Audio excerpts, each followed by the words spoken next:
Hey everyone! You know how crime shows love to borrow stories straight from real life? Well, the latest episode of Boston Blue did exactly that. And the case it mirrors is one of the most famous unsolved art heists in American history.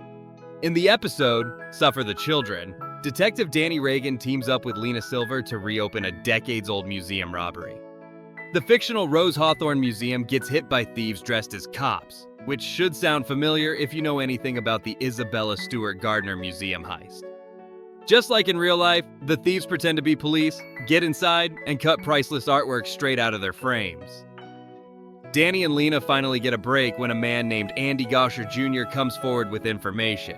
But before he can reveal everything, he ends up dead, killed accidentally by his own brother, who's desperate to keep their father's involvement in the heist a secret. It turns out their dad and a friend pulled off the robbery years earlier and spent their lives hiding stolen masterpieces in their homes, one even hanging a Monet like it was a cheap poster. The show wraps up neatly. Mystery solved, criminals identified, justice served. But reality is nothing like that. On March 18, 1990, after St. Patrick's Day celebrations, two men dressed as Boston police officers showed up at the Gardner Museum around 1 a.m.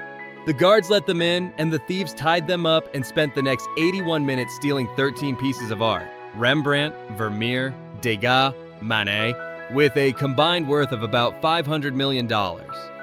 They cut some works right out of their frames, damaging them brutally. To this day, the empty frames still hang in the museum as haunting reminders of what was lost. The FBI has chased thousands of leads, but the art has never been found. The prevailing theory is that the thieves were small-time criminals who quickly realized they couldn't sell artwork that famous. Some experts believe the pieces are hidden away in basements or storage units. Others fear they may have been destroyed. There's still a $10 million reward for information, plus an additional $100,000 for two smaller stolen items. That's why Boston Blue's fictional ending hits so hard, because it gives viewers what the real world can't: closure.